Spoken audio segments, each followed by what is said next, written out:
नमस्कार दोस्तों। तुलसा माता ने आखिर क्यों दिया था विष्णु भगवान को श्राप। मैं रचना भक्ति साधना चैनल पर आपका स्वागत करती हूँ। चलिए शुरू करते हैं ये कहानी।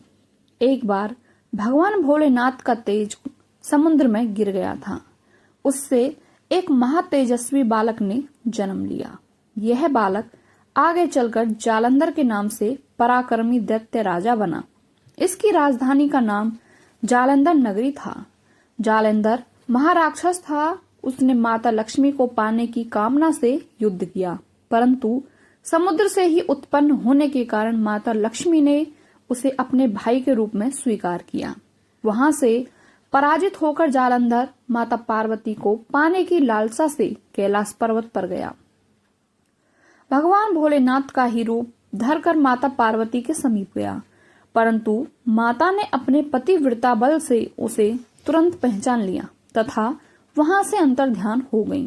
माता पार्वती ने क्रोधित होकर सारा किस्सा भगवान विष्णु को सुनाया। जालंधर की पत्नी वृंदा अत्यंत पतिव्रता स्त्री थी।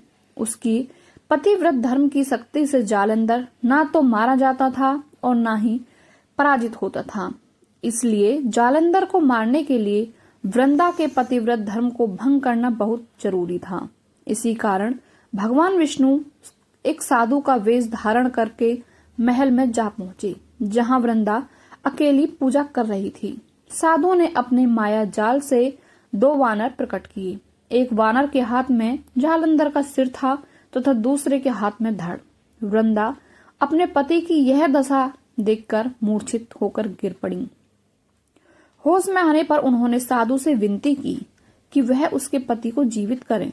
भगवान विष्णु ने अपनी माया से 2 बार जालंधर का सिर धड़ से जोड़ दिया, परंतु स्वयं भी उसी शरीर में प्रवेश कर गए। वृंदा को इस छल का जरा आभास न हुआ।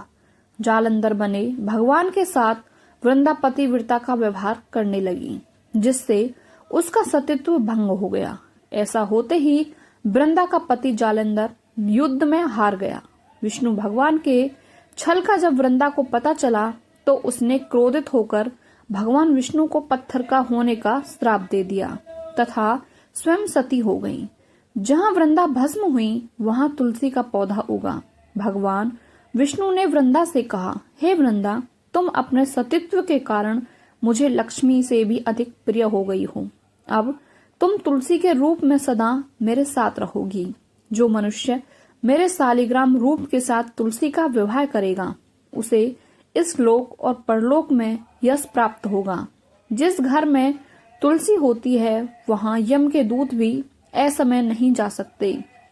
गंगा व नर्मदा के जल में स्नान तथा तुलसी का पूजन बराबर माना जाता है, चाहे मनुष्य कितना भी पापी क्यों न हो।